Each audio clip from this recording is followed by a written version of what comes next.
राजा परीक्षित ने पूछा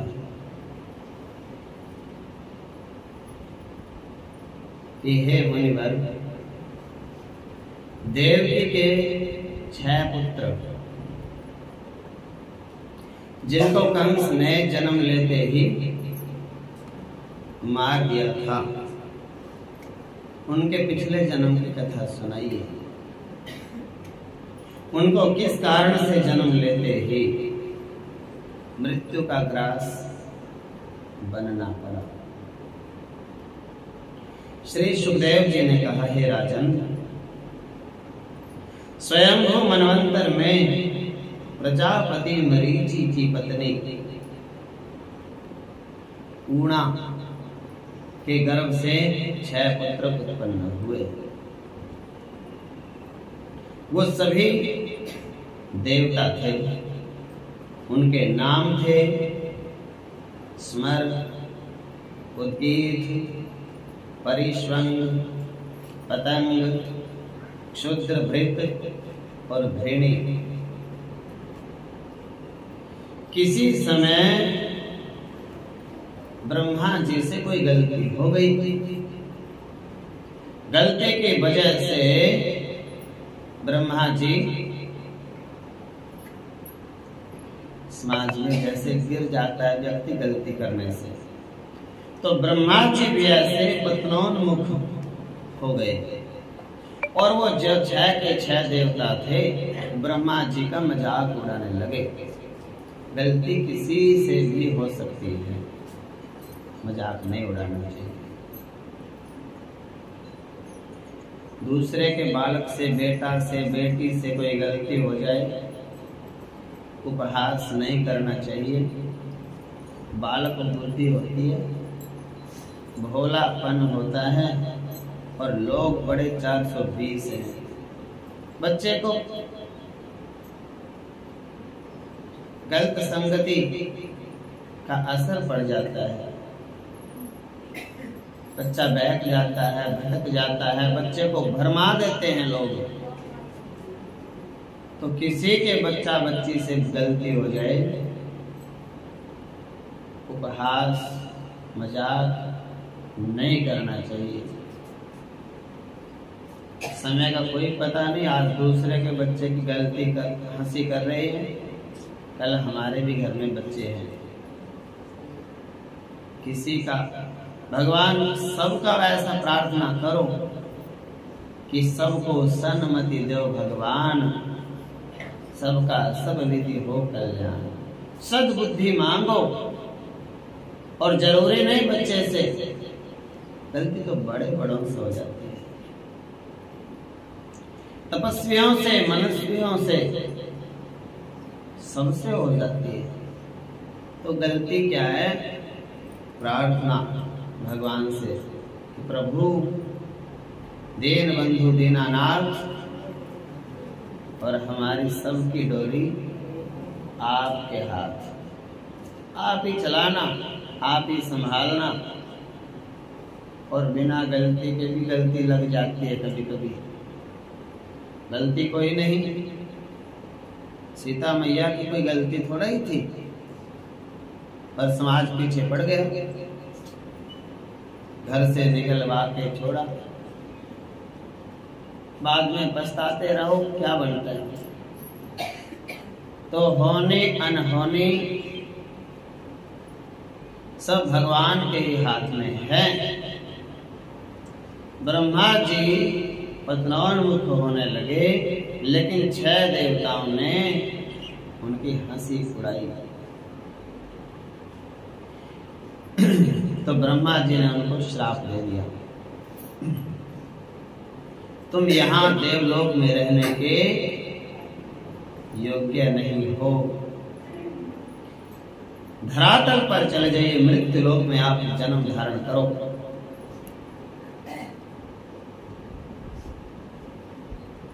तो वे 6 के 6 कहाँ गए?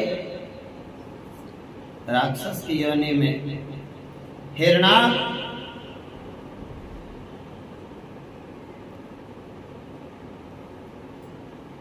हिरण्याकश्यप के पुत्र कौन थे? कालनेमी। हिरण्याकश्यप के पुत्र थे कालनेमी, और कालनेमी के पुत्र हुए षडगर्भ, वो 6 के 6। उनके शरीर बड़े बलवान विक्रम थे, देवताओं के समान तेजस्वी थे, युद्ध में देवताओं के समान पराक्रम प्रकट करते थे। पहले की बात है, वे दैत्य अपने दादा, उनके दादा कौन थे? हिरण्यकश्यप। अपने दादा हिरण्यकश्यप को छोड़कर और लोक पिता ब्रह्मा जी की आराधना करने लग गए। सिर पर उन्होंने जटाएं बढ़ा ली, तपस्या करते करते ऐसी तीव्र तपस्या में वो लीन हो गए। तब ब्रह्मा जी उन 6 षडगर्भ दैत्यों के ऊपर प्रसन्न हो गए और उनसे वरदान मांगने के लिए कहा। उन दैत्यों का प्रयोजन या मनोरथ सबका एक जैसा ही था। वे ब्रह्मा जी से बोले, भगवान, यदि आप हम पर प्रसन्न हैं तो हमें ये श्रेष्ठ वरदान दीजिए कि हम देवताओं, यक्षों, नागों, गंधर्वों, सिद्धों, चारण और मनुष्यों के द्वारा मारे ना जा सके। खानदान का असर तो रहता ही है। हिरण्याकुश ने भी यही वरदान मांगे थे और ये भी ऐसे। राक्षस में और देव भक्तों में क्या अंतर होता है? राक्षस वो होता है जिसका प्रेम अपने शरीर से होता है बस,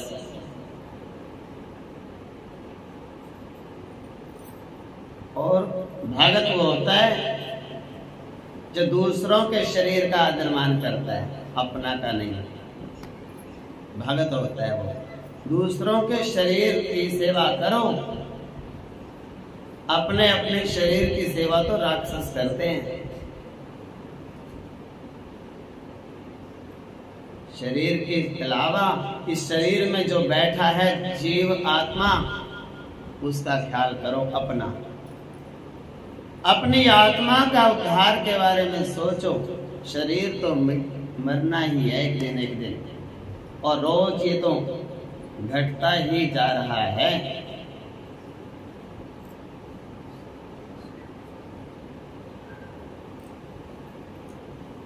हाथ ऐसे बांध के कथा नहीं सुननी। ऐसे हाँ ठीक बैठो, पीढ़ी ले लो, नहीं बैठा जाता, ऐसे मत बांधो।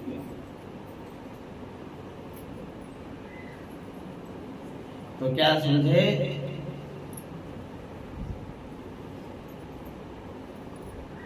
जो शाप द्वारा प्रहार करने वाले हैं, उन महर्षियों से भी हमारा सदा कल्याण ही हो। बाकी सबसे हम मरे नहीं, और साधु संतों के श्राप भी अगर हमें मिले तो उनके श्रापों से भी हमारा भला होवे, ऐसा वरदान दे दो।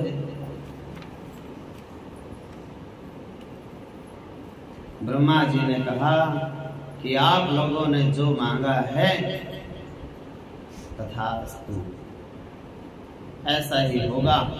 आपकी कामना अवश्य पूरी होंगी। उन षडगर्भ नाम वाले दैत्यों को इस प्रकार का वरदान देकर ब्रह्मा जी ब्रह्मलोक को चले गए। श्राप भी ब्रह्मा जी ने दिया था पिछले जन्म में, और वरदान भी ब्रह्मा जी ने ही दे दिया। जब हिरण्यकश्यप को इस बात का पता चला कि इन्होंने, मेरे पोतों ने ब्रह्मा की तपस्या करी, तो क्रोधित होकर के आया, उनसे बोला, अरे आपको तपस्या करनी थी तो मेरी करते, ब्रह्मा जी की तपस्या क्यों करी आपने? अतः तुमने मेरे प्रति स्नेह का त्याग कर दिया है, अब तुम लोग मेरे शत्रु के समान हो, इसलिए मैं तुम्हें त्याग देता हूं। जिस पिता ने तुम्हें षडगर्भ नाम दिया है और पाल पोष कर बड़ा किया है, वही गर्भ में स्थित होने पर एक समय ऐसा आएगा कि वही तुम्हारा पिता जिसने तुम्हारा पालन पोषण किया और तुम्हारा षडगर्भ नाम रखा, मैं तुम्हें श्राप देता हूं। किसने श्राप दिया? हिरण्यकश्यप ने। राक्षसों में भी श्राप देने की ताकत थी। क्यों थी? क्योंकि वो गुरु भक्त थे। राक्षस तो थे पर गुरु भक्त थे। शुक्राचार्य उनके गुरु होते हैं और सबके सब राक्षस शुक्राचार्य की आज्ञा को टालते नहीं थे, इसलिए गुरु भक्त थे। जो गुरु भक्त होता है वो वरदान दे भी सकता है, श्राप भी दे सकता है, उसमें ताकत आ जाती है। गुरु में और भगवान में कोई अंतर नहीं होता, इसलिए वो राक्षस तो थे पर वो भक्त भी थे। तो हिरण्यकश्यप ने श्राप दे दिया, तुम्हारा पिता ही तुम्हारा छहों का वध करेगा, ये मेरा श्राप है। तुम छहों षडगर्भ नामक महान राक्षस देवकी के गर्भ में जाओगे और तब तुम्हारा पिता कालनेमी कंस बनेगा। इधर से तुम पैदा होते रहोगे और वो अपने हाथों से तुम्हें मारता रहेगा।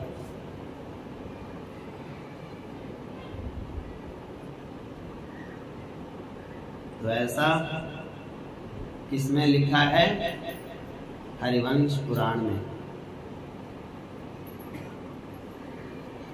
हे राजन, भगवान की प्रेरणा से योग निद्रा उन षडगर्भ नामक असुरों को एक एक करके देवकी के गर्भ में रखती गई योग माया। उनका पिता कालनेमी कंस के रूप में जन्म लिया। उनके जन्म लेते ही वो उन बालकों का वध करता रहा। देवकी के गर्भ से उत्पन्न होने पर उनके नाम थे कीर्तिमान, सुषेण, भद्रसेन, ऋतु, संवर्धन और भद्र।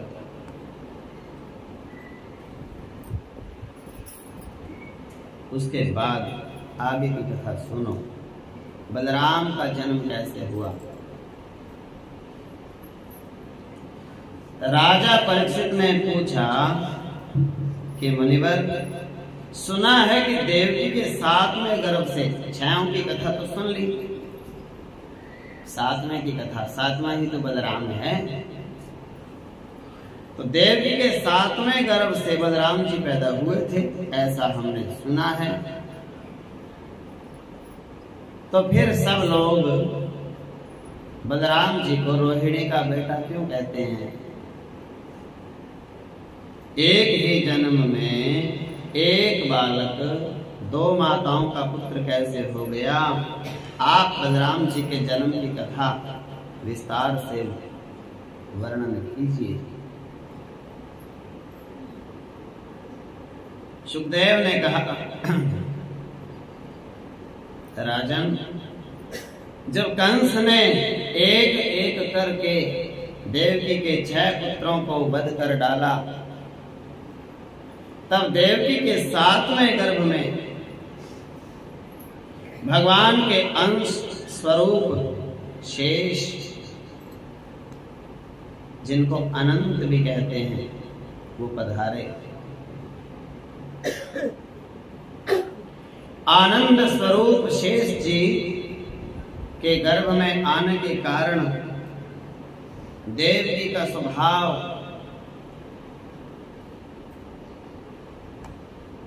अति प्रसन्न हो गया, स्वभाव ही बदल गया, खुश रहने लग गई जब से बलराम आए गर्भ में। परंतु कंस इसको मार ना दे, इस भय से कभी कभी बहुत उदास भी हो जाती थी। शेषनाग ने विचार किया कि राम अवतार में मैं छोटा बन के आया था, लखन बन के, इससे मुझे बड़े भाई की सारी आज्ञा माननी पड़ती थी।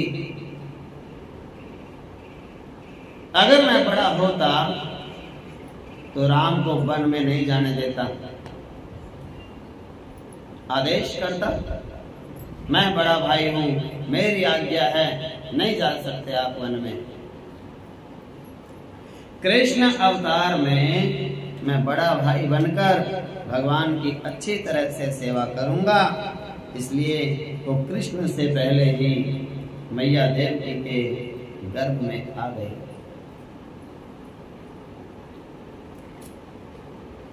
जगन्नाथ विश्वनाथ मेरे प्रभु, भगवान ने देखा कि मुझे अपना स्वामी, अपना सर्वस्व मानने वाले यदुवंशी कंस के द्वारा बहुत सताए जा चुके हैं। तब उन्होंने अपनी योग माया को आदेश दिया, हे देवी, हे कल्याणी, तुम ब्रज में जाओ, वहां नंद बाबा के गोकुल में वसुदेव की पत्नी रोहिणी वास करती हैं। उनकी और भी पत्नियां कंस से डर कर के गुप्त स्थानों में रहती हैं।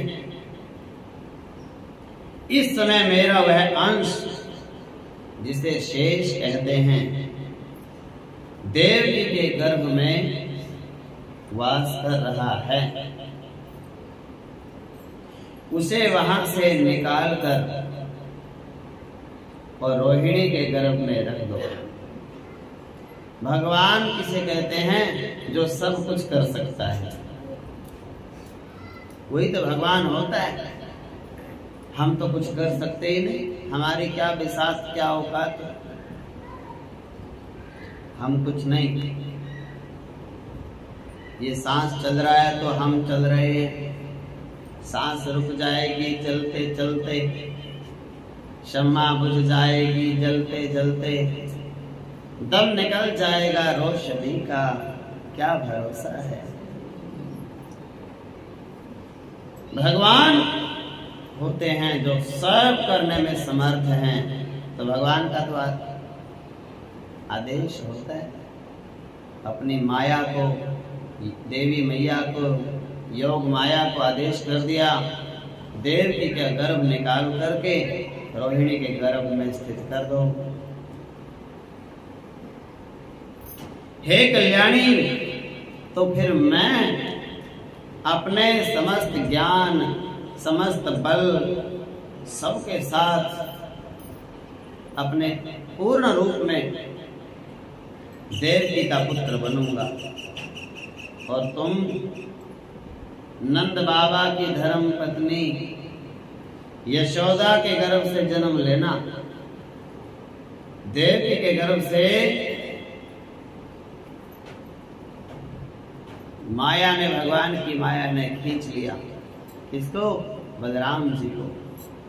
खींचने की वजह से उसका नाम शंकर्षण हो गया। शंकर्षण। लोक रंजन करने के कारण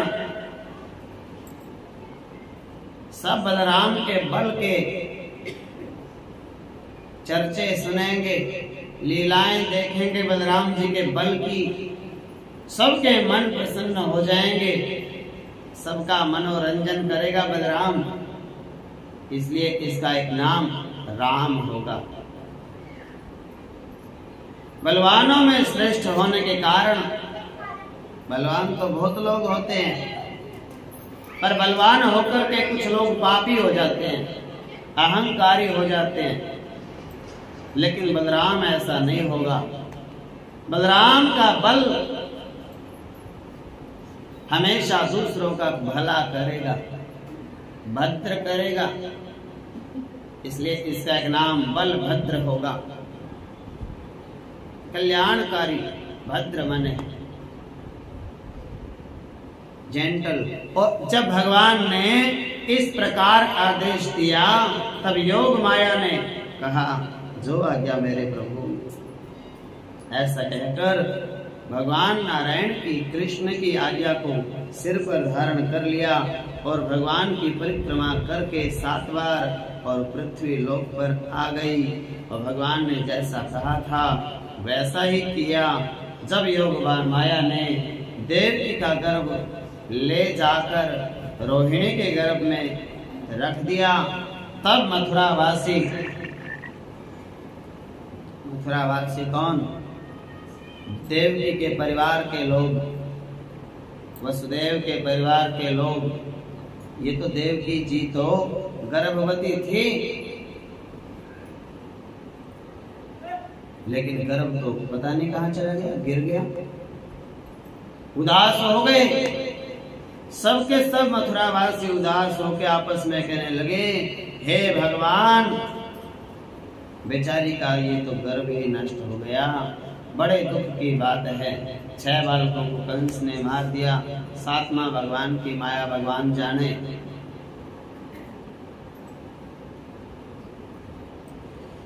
ब्रज में उस गर्भ को गए 5 ही महीने बीते थे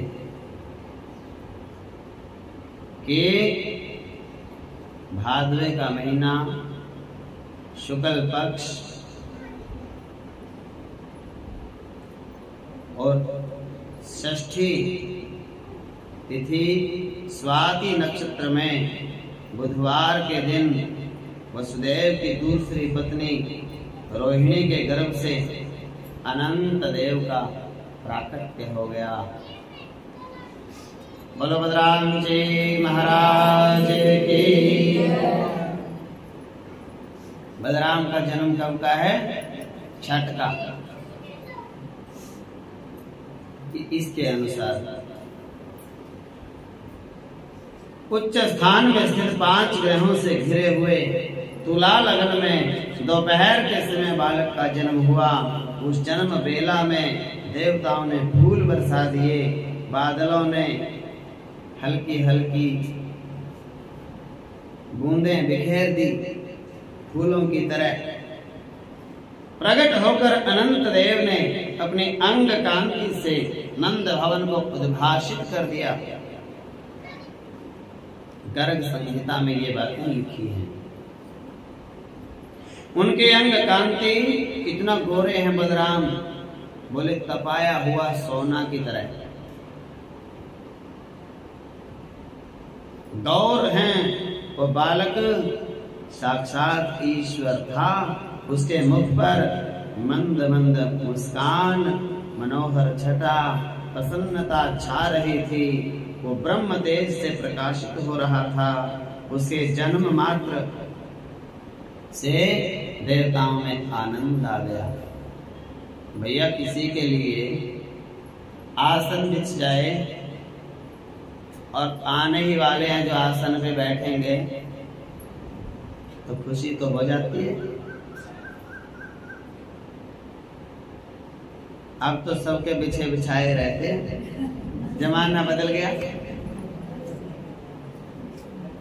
नहीं तो किसी के घर में अतिथि मेहमान आते थे तो मंजे बिछाए, दरी बिछाई, चादरें बिछाई, तकिया रखा और दूर से पता लग जाता कोई आया हुआ है इनके आज।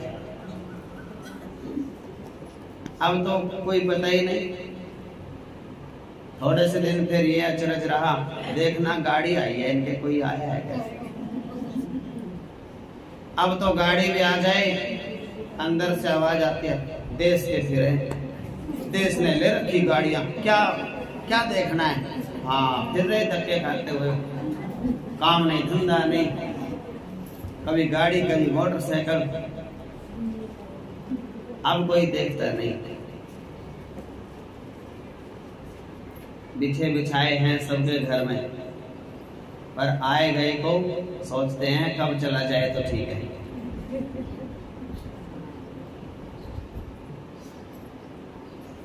अपने आप ही कह देते हैं भैया देखो तेरे को रहना है तो रहो, हम सब तो जा रहे हैं ड्यूटी पे। ये भी कहना नहीं कि आप जाओ, अतिथि आ जाए, मेहमान आ जाए, हम तो सब जा रहे हैं घर वाले, अब आपकी इच्छा है। अगला कहेगा फिर मैं क्या अकेला रहूंगा यहाँ पे। देवताओं में तो बलराम जी क्या हैं? बलराम जी तो शेष नाग हैं। और शेष जी कौन है? भगवान नारायण का आसन है। तो जब आसन वहां से आ गया नीचे तो देवताओं को खुशी हो गई, अब भगवान कहाँ रहेंगे, अब तो वहीं जाएंगे।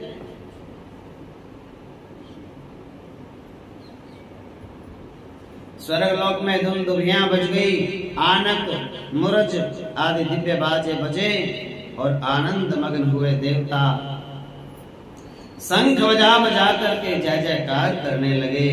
नंद का हर्ष से हृदय उल्लासित हो गया। नंद बाबा के घर में रह रही थी रोहिणी, और रोहिणी के गर्भ से जन्म हुआ बलराम जी का। तो नंद बाबा को बड़ी प्रसन्नता हुई, उन्होंने ब्राह्मणों को बड़ा धन दान किया और धाय ने आकर बालक की नाल काटी, उसे स्नान कराया, समस्त आभूषणों से विभूषित, और गोपियां जय जयकार करने लगी। और उस पराये पुत्र के लिए भी नंद ने बड़े आदर के साथ बड़ा त्योहार मनाया। था तो वसुदेव का, लेकिन नंद बाबा ने खूब उत्सव मनाए।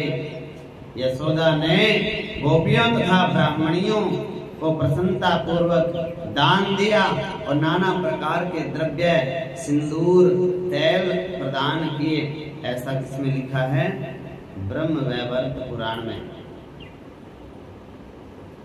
उस उत्सव में बड़े बड़े ऋषि मुनि आए थे। जब नंद बाबा ने उत्सव मनाया, बड़े बड़े ऋषि कौन कौन? देवल, देवराज, वशिष्ठ, बृहस्पति, नारद और वेद व्यास भगवान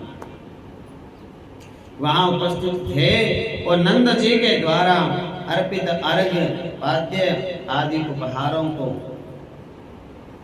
ग्रहण करके वो सब ऋषि मुनि बड़े प्रसन्न हो गए। और नंद राय जी ने पूछा, हे महर्षियों, ये सुंदर बालक इस घर में आया है, आप तो तीनों लोगों की बात जानते हो, थोड़ा बता दो ये कौन है जो इस घर में आया है?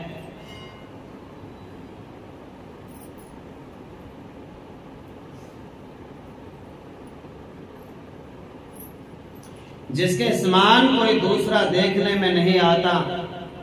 महामुनि, इसका जन्म 5 ही महीने में कैसे हो गया? 4 महीने तो उधर पूरे करके आया था, 4 इधर करे पूरे, 5। तो उनको तो ये बात पता नहीं, ये तो सोच रहे हैं 5 महीने में ही बालक, और इतना सुंदर, इतना बलवान। व्यास जी बोले, हे नंद महाराज, बहुत बड़े सौभाग्य की बात है, इस शिशु के रूप में साक्षात सनातन देवता शेष नाग पधारे हैं। पहले तो मथुरापुरी में वसुदेव से देवकी के गर्भ में इनका आना हुआ। फिर भगवान कृष्ण की इच्छा से इनका देवकी के उदर से कल्याणमयी रोहिणी के गर्भ में आगमन हुआ। हे नंद राय, ये योगियों के लिए भी दुर्लभ हैं, किंतु तुमको इनका दर्शन मिल गया। साक्षात मैं वेदव्यास यहाँ क्यों आया हूं नहीं पता, इन्हीं के दर्शन करने के लिए आया हूं। तुम इस शिशु रूपधारी इन परात्पर देवता का हम सबको दर्शन कराओ। नारद जी भी आए हैं, वो भी खड़े हैं इंतजार में। उसके बाद नंद ने विस्मित होकर अचरज में होकर के और शिशु रूपधारी शेष जी का उन सब ऋषियों को दर्शन कराया। वशिष्ठ आदि को पालने में विराजमान शेष जी का दर्शन करके सत्यवती के पुत्र वेद व्यास जी उनको प्रणाम करने लगे और उनकी स्तुति करने लगे। व्यास जी बोले, हे भगवान, आप देवताओं के भी अधिदेवता और कामपाल। कामपाल किसे कहते हैं? जो सबकी कामनाओं को पूरी कर दे। आपको नमस्कार है, आप भी कर सकते हो मेरे साथ साथ में नमस्कार। आप साक्षात अनंत देव शेषनाग हैं, बलराम हैं, आपको मेरा प्रणाम है। आप धरणीधर पूर्ण स्वरूप स्वयं प्रकाश, हाथ में हल धारण करने वाले, सहस्त्र मस्तकों से सुशोभित संकर्षण देव, आपको नमस्कार है। रेवती रमण, आप ही बलदेव तथा श्री कृष्ण के बड़े भाई हैं, अग्रज। आप हल आयुध हैं, प्रलंबासुर के नाशक पुरुषोत्तम हैं, आप मेरी रक्षा कीजिए। आप बलभद्र तथा ताल के चिन्ह से युक्त ध्वजा धारण करने वाले, आपको मेरा नमस्कार है। आप नील वस्त्रधारी, गौर वर्ण, राधा रानी और बलराम जी दोनों नीले कपड़े पहनते थे, पर यहाँ नहीं पहन सकते। यहाँ तो पीले ही पहनते हैं क्योंकि नीला बंद है ना अपने मंदिर में। आप नील वस्त्रधारी, गौर वर्ण, रोहिणी के सुपुत्र हैं, आपको मेरा प्रणाम है। आप ही धेनुक, मुष्टिक, कुंभांड, रुक्मी, कुपक, पर्ण, कूट और बलवल के शत्रु हैं। यमुना की धारा को आप मोड़ सकते हैं, मोड़ने वाले हैं। और हस्तिनापुर की गंगा को, हस्तिनापुर को गंगा की ओर आकर्षित करने वाले आप ही हैं।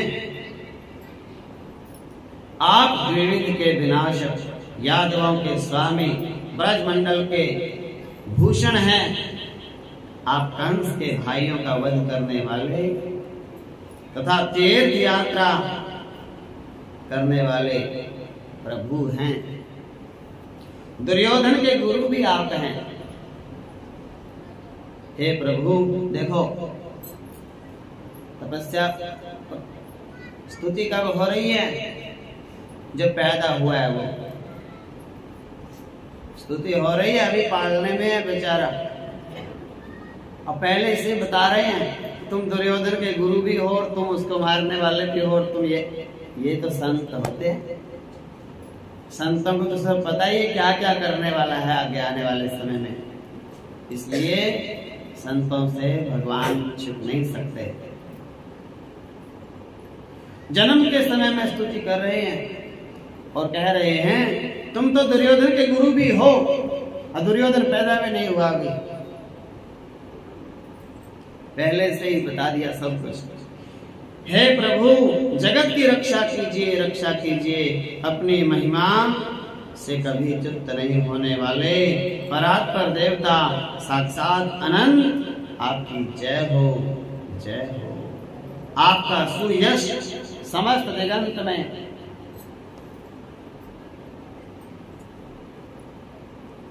व्याप्त हैं आप सुरेंद्र मुनेन्द्र फणींद्रों में सर्वश्रेष्ठ हैं, मूसलधारी हलधर बलवान हैं, आपको मेरा नमस्कार है।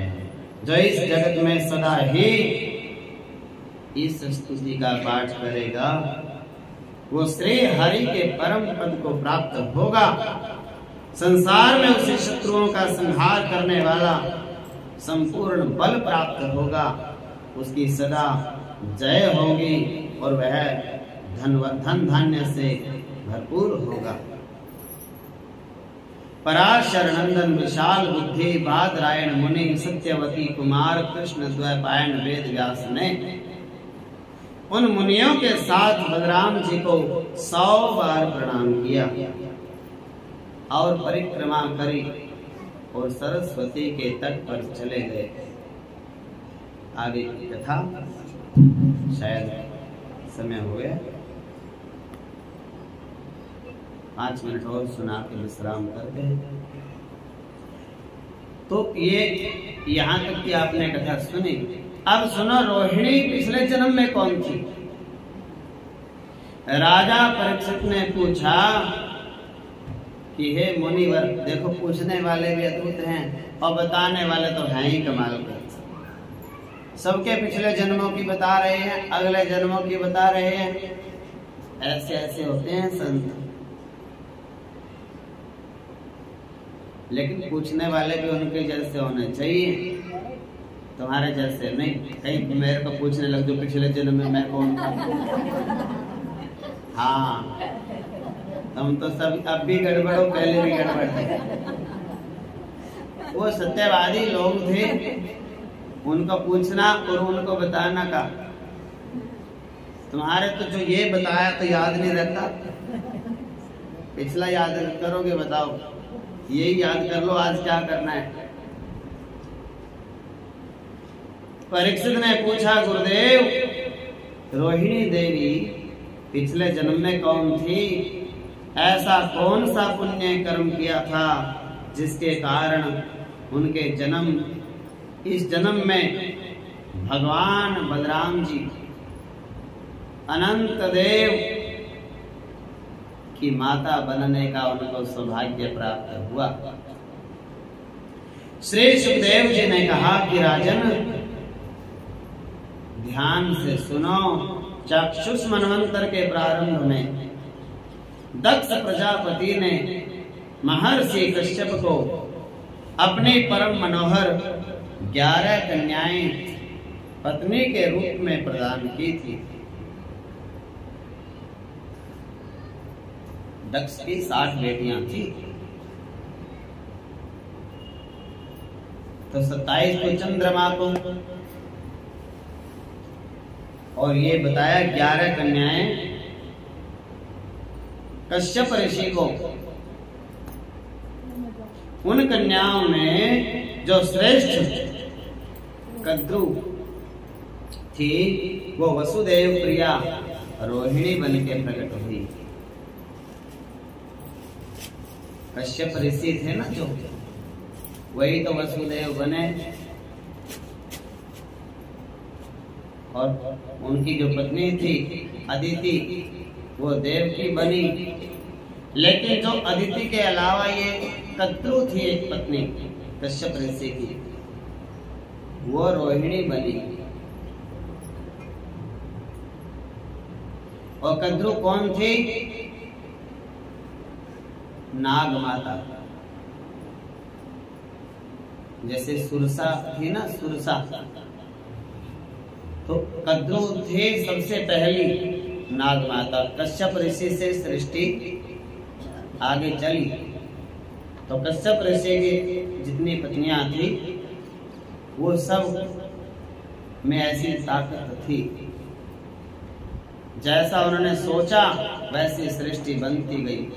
एक देवी ने अपने मन से सोच करके घोड़ों को जन्म दे दिया, एक ने पक्षियों को जन्म दे दिया, एक ने पेड़ पौधों को जन्म दे दिया, एक ने नागों को जन्म दे दिया, एक ने गरुड़ भगवान को, और गरुड़ का भाई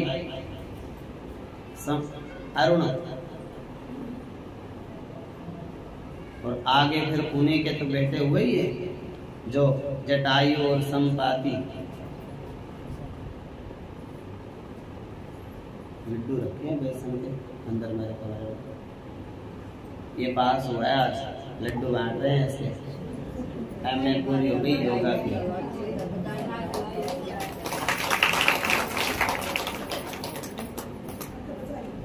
मैंने इसको आज बताया ना, इसने मेरे को आज मेरा रिजल्ट आ गया।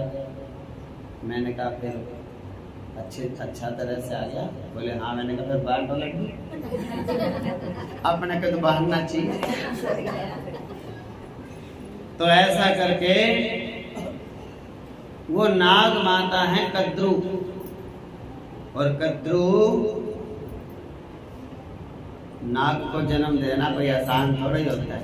अब ये तो शेष नाग है बलराम, तो उसने उतार लिया रोहिणी बन करके। जिन्हें पुत्र के रूप में बलराम जी की प्राप्ति हुई, उन कद्रू ने करोड़ों महासर्पों को जन्म दिया था। उन्हीं में से फणिराज ये शेषनाग भी, और उन्हीं का पुत्र था कालिया नाग, जिसको भगवान ने नाथा, फन फन पे नाच दिया। एक समय देव माता अदिति ने ऋतुमती होने पर दो लड्डू देने सब और लिया हुआ पर हाथ में डालो। ऋतुमती होने पर समस्त श्रृंगारों से सुसज्जित हो अपने पति कश्यप जी से मिलना चाहा। ध्यान से सुन, 2 मिनट की कथा है। एक पुराने जन्म की बात है।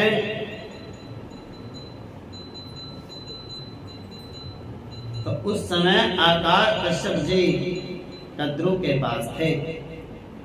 कश्यप जी के आने में विलंब होने पर अदिति को क्रोध आया और उन्होंने कद्रू को शाप दे दिया कि वो स्वर्गलोक को त्याग कर मनुष्य योनि में चली जाए।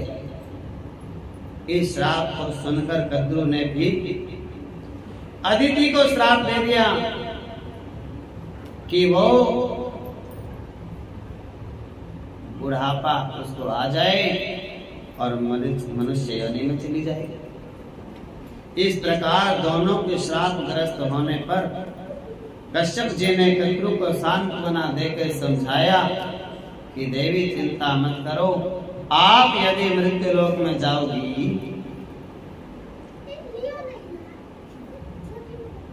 तो बड़ा लाभ मिलेगा। वो रोते रोते बोली क्या लाभ मिलेगा? तुम मेरे साथ मृत्यु लोक में जाकर भगवान श्री हरि के मुख कमल का दर्शन करोगी। अच्छा जी, और बताओ।